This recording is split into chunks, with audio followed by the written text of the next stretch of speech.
Good afternoon, folks. We have a surprise entry into the Gauntlet. It's the Blackfeather Blacklore.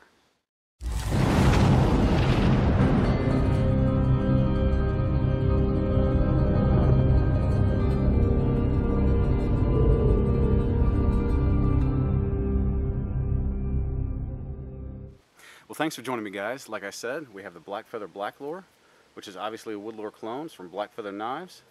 We're going to get this started in the Gauntlet process. Joe Hunnicutt from Blackfeather Knives sent me this knife a couple weeks ago to do a pre-release review on it, or some testing, pre-release review, that sort of thing. And then a little earlier today, he sent me a message that, hey Joe, why don't you go ahead and put that same blade through the Gauntlet process? So, more than happy to oblige. But that does mean I have to refilm the intro of this video, just to kind of change up the review a little bit, because it is already filmed. But that's no big deal. So, anyway, a little bit about the knife. Let's go ahead and get a close-up here so you guys can see what I'm talking about.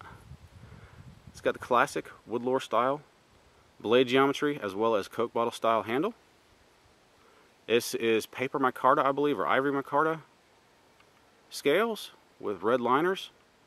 Has polished steel pins and a steel or aluminum, I'm not sure which that one is, lanyard hole back there. It's got a nice generous pommel, which is typical of your Woodlore style handles. It's got a nice Coke bottle curve to it, which is really nice. I like the red liners, it really makes the handle pop. I also like the polished steel pins. It really brings out the beauty of these scales. Now, while I have the knife up close here, I will go ahead and say this paper micarta or whatever it is, it does get dingy pretty easily, but it does wash up fairly well. I have already cleaned this blade up from reviewing it yesterday and the day before. I have not touched the edge up at all. But really, overall, it's a beautiful blade. Now, before we get into the specs of this knife, guys, all the relevant information as far as where you can find Blackfeather Knives on the web or on Facebook, etc., will be in the description of this video.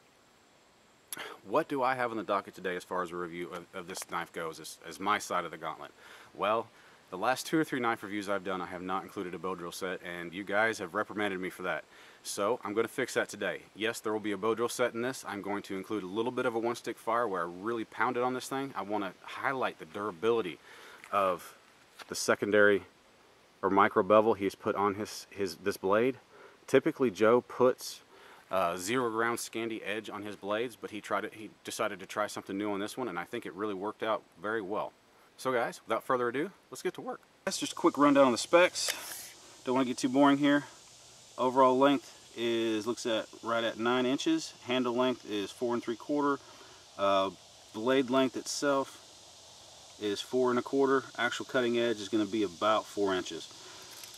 Just a hair over. This is, I believe it's ivory micarta, 01 tool steel, sharpened spine, which Joe Hunnicutt's famous for. He's also famous for the sharpness of his edge. And it's got some red and white liners here. All right, another thing I want to highlight about this blade, while I have it just in front of the camera here, is Joe has gone from, with this blade, his regular 0 ground Scandi, he has put a very minute secondary bevel on it, or a micro bevel. I'm not exactly sure what he's calling it, but you can kind of see it glinting off the sun there. And it really, really is nice. It adds to the functionality of the blade quite a bit, but we'll highlight that later. Why a friction fire, you may ask? Well, simply put, a friction fire or a bow drill set out of one whole stick or piece of wood like that, you have to baton it down, which gives it some heavy work. You have to do some finer carving, which gives it some, light work. So it's really kind of, in my mind, a whole gamut of, hard use, medium use, and light use all in one activity. So it really highlights what a knife is good at and what it's not. As you probably can see, it's nice and wet, hence my choice of Eastern Red Cedar. It is soaked out here. We've gotten several inches of rain the last few days. It is extremely humid. Within the last hour, we had fog hanging around, so that puts the humidity between 95 and 100%. So, just my wood choice. One of the major killer of any friction fire is humidity, and so I just chose Eastern Red Cedar because that, for me, is my best shot at success. But if you guys want to see me fail at friction fire, today might be a good day. So anyway, without further ado, let's get busy.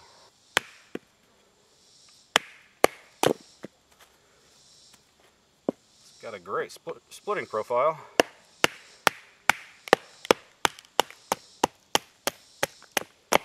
Just kind of cutting this down to size so I can get my hearth board right about here. Something like that. I may take it from over here. I don't know. We'll see. Let's get a close-up of this splitting profile for you. Well, maybe not.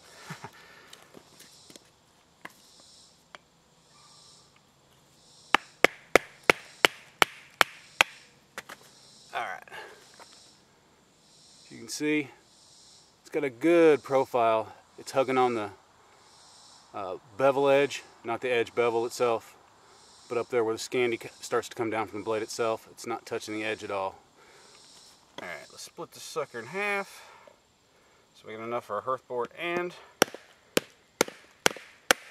a spindle. Take this hearthboard down just a little bit more.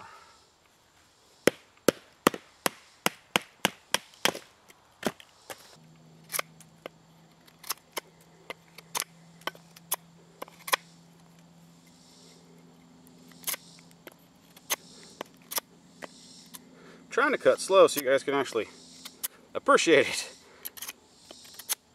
I think slice is great.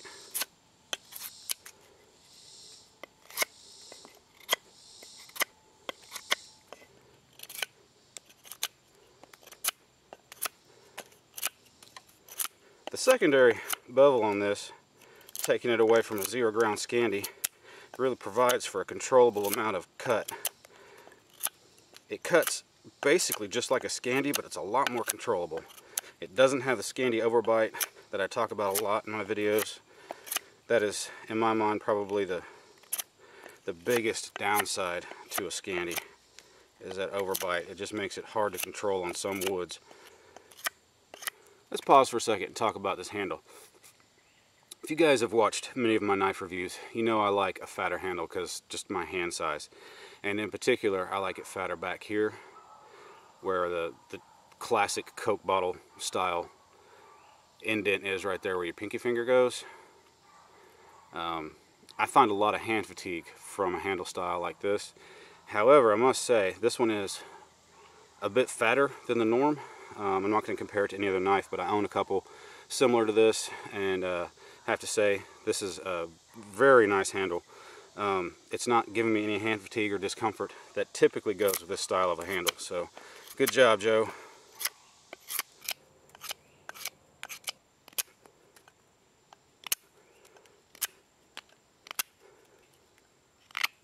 Get off my ant.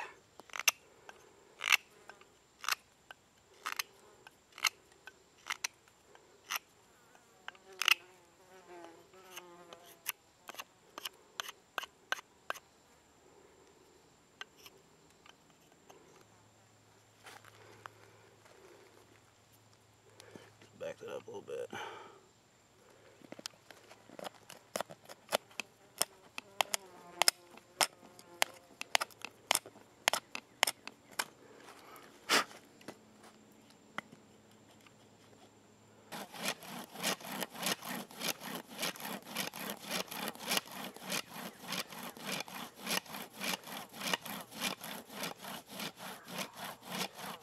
This thing's full of moisture.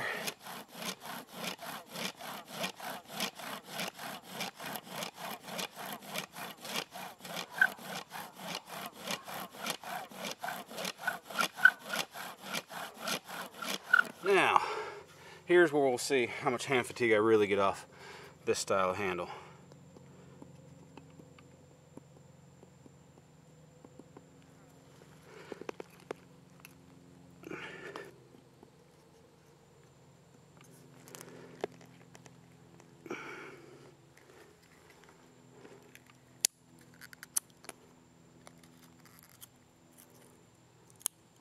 You have to be careful and keep a stop cut over here. I'm going to slice off the end of my hearthboard here.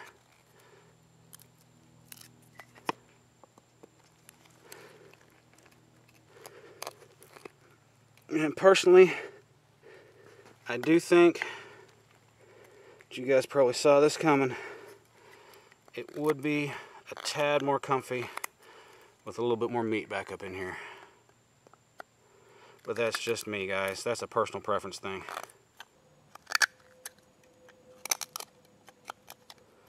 Profile this tip is doing an excellent job of getting in here and just fine-tuning this notch a little bit. It's having no trouble getting the spots that I needed to get to and easily removing the material I needed to remove. Alright, let's see if we can get this done before my battery dies.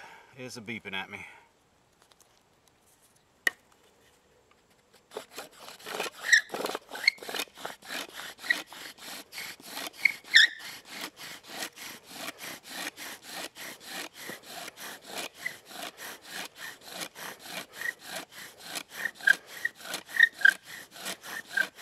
Hear that humidity chattering in there.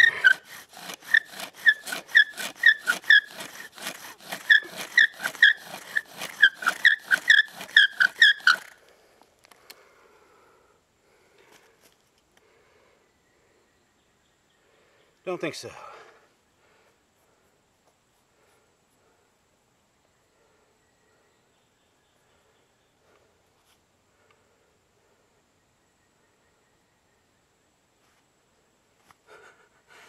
Smoke went up my pant leg.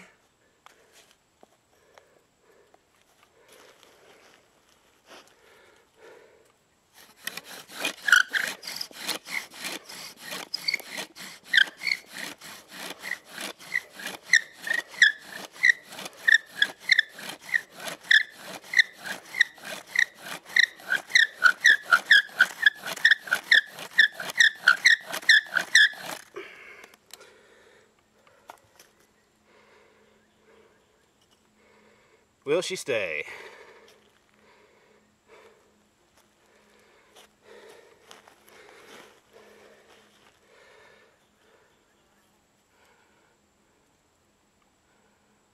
Do believe so.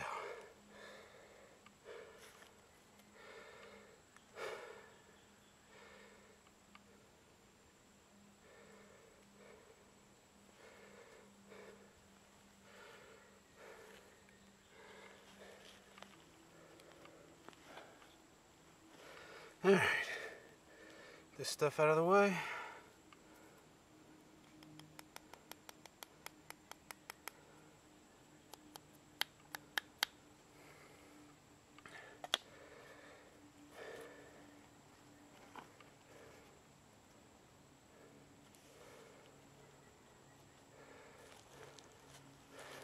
Adjust the camera angle so y'all can see.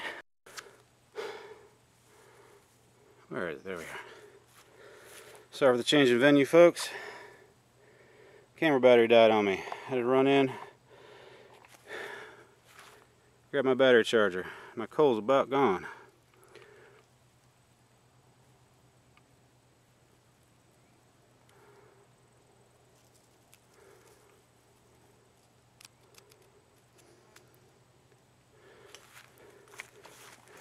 Trying to get it so y'all can see, but I can barely see the viewfinder myself.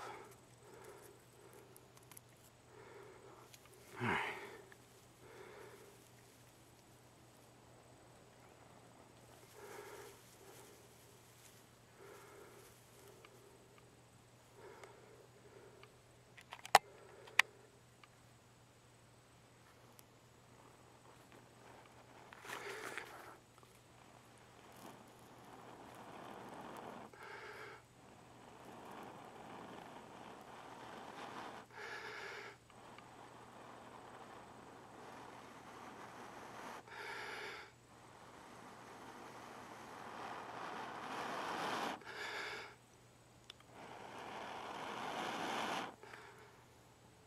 There we go.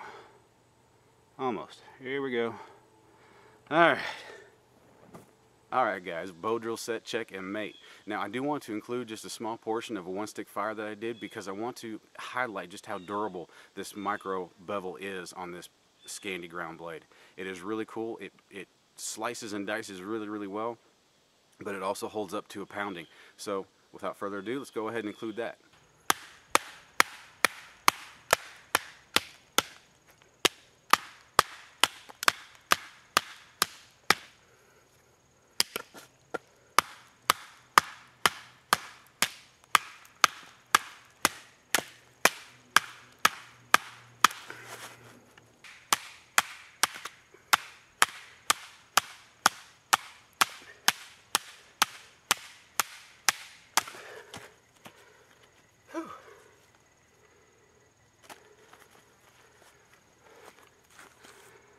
And you can actually feel the heat in this blade from the friction.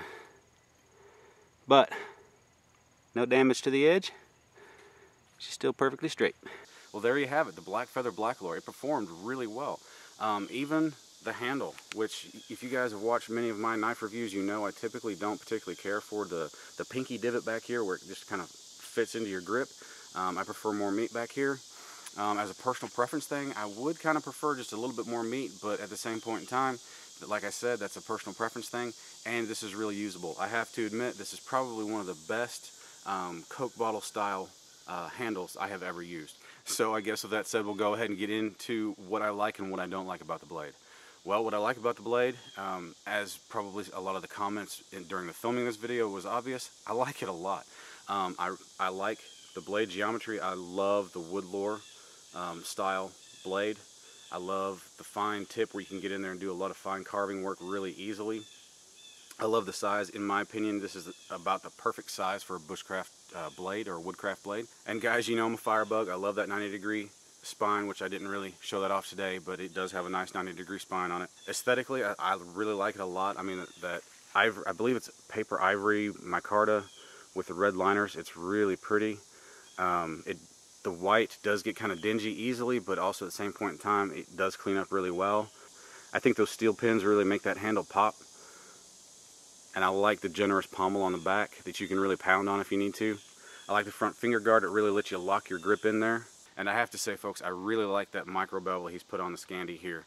It's taken the Scandi edge to another level, in my opinion. It provides for really controlled carving and a lot of brute strength behind it as well.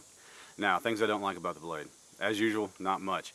As I've already mentioned a little bit, I would prefer a little bit of more meat back here, but I do like the general shape of it. And, you know, that's just a personal preference thing. The only negative thing I have to say about it, and it's not a big thing at all, the lanyard hole is just a tad too small. If you were to double up some paracord and try to put it through there for a lanyard, it would be a hair too small to comfortably do it. Aside from that, I have no other negative things to say about it. Well, aside from the fact that I can't keep this knife, you know, but hey, what can I say? Well guys, that was a lot of fun. Thank you very much for joining me. I hope you enjoyed it as much as I had fun making this video. If you found this review helpful or just enjoyed it, would you go ahead and hit that like button for me? If you want to keep track of what my side of the Gauntlet's doing or what other projects I have going on, hit that subscribe button as well. And as always guys, hit that comment section up. I do like to respond, and I enjoy the discussions that come from these videos and reviews. So anyway, guys, I will see you next time.